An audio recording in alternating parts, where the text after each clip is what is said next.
Beberapa hari yang lalu pada hari Selasa tanggal 16 Maret tahun 2021, pemerintah Kota Surabaya melakukan penandatanganan nota kesepakatan bersama Badan Penyelenggara Jaminan Sosial (BPJS) Kesehatan Kantor Cabang Surabaya.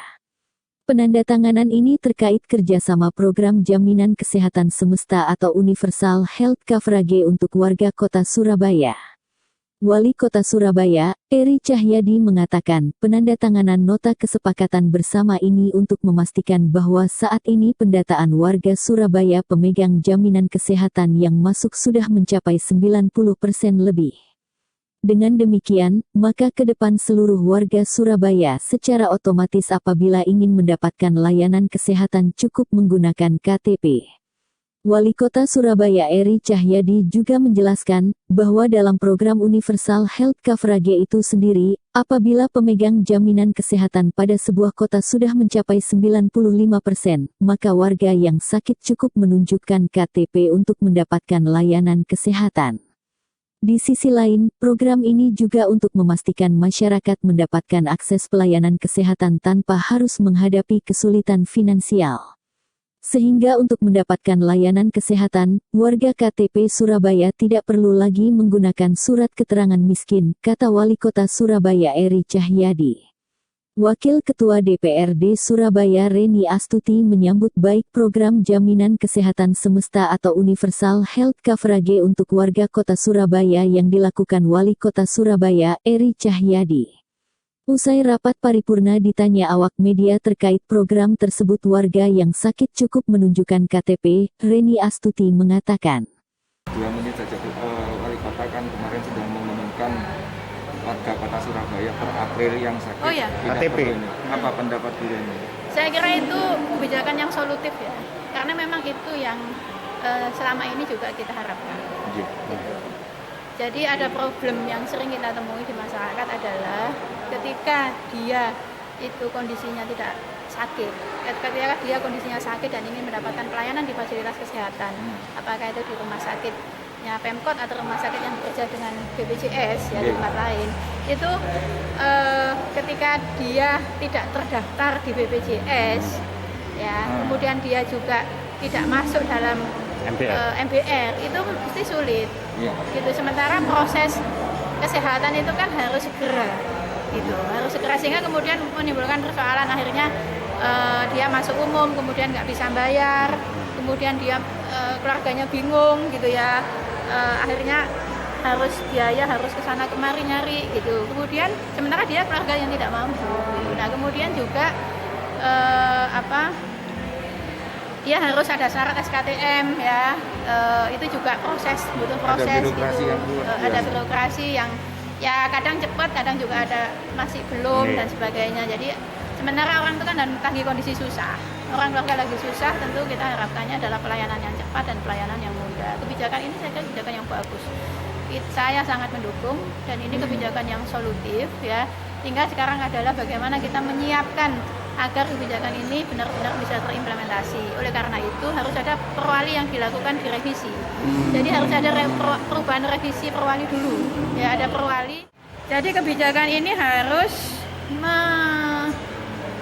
memiliki regulasi. Nah, regulasi yang saat ini itu adalah regulasi yang masih regulasi lama, bahwa yang dibiayai oleh APBD itu hanya mereka yang tidak mampu sama masyarakat tertentu, dan masyarakat tertentu itu hanya sekitar 50-an kelompok kayak Bung Ante, Bunda Paut, kemudian Mudin ya, kan itu banyak itu. Nah tapi yang masyarakat yang di luar itu kan enggak.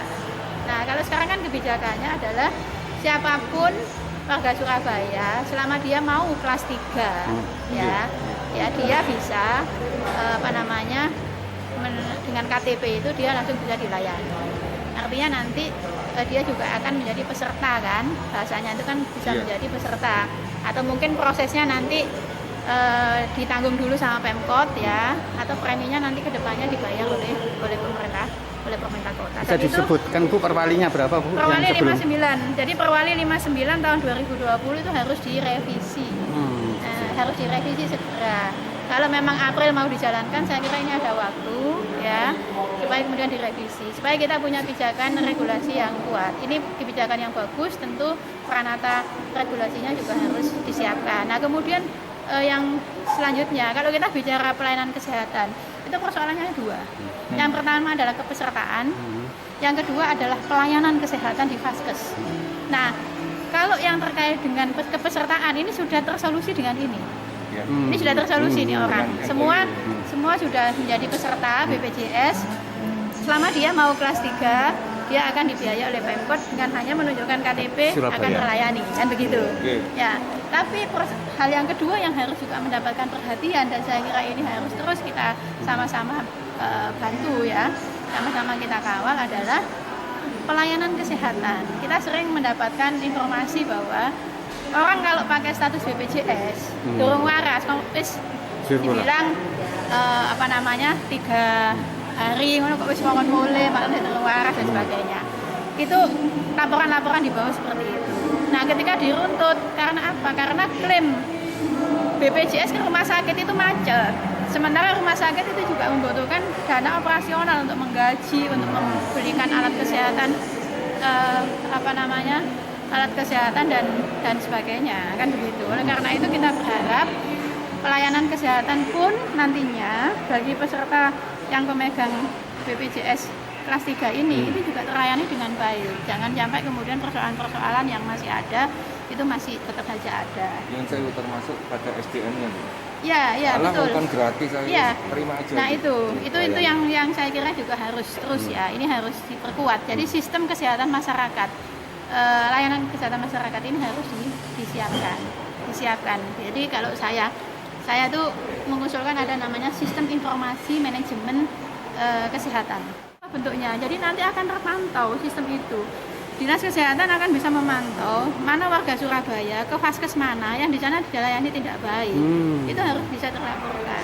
Dia ketika mau ke sana ternyata penuh, dia mau dipindah kemana itu sudah. Jadi database-nya ini bagus tersistem. Nah itu saya berharap itu nanti bisa berjalan. Terakhir, ini yang terakhir adalah kebijakan ini harus semakin mendorong upaya preventif promotif yang dilakukan oleh Dinas Kesehatan agar masyarakat itu kebiasaan hidup sehat. Jadi jangan sampai kemudian karena ini sudah gratis, sudah ini, jadi jangan malah harus memberikan tanggung jawab yang besar kepada semua untuk perilaku hidup sehat, sehingga anggaran kesehatan kita nantinya tidak lebih besar kepada anggaran yang bersifat kuratif, penyembuhan, tapi semestinya anggaran itu harus juga pada upaya pencegahan sehingga kemudian tidak semakin banyak orang sakit. Jadi kebijakan ini tidak membawa kepada semakin banyak orang sakit sebenarnya, gitu, karena juga tidak akan ngatasi nanti. Berarti saran terakhirnya jangan lupa edukasi hidup sehat. Upaya preventif promotif.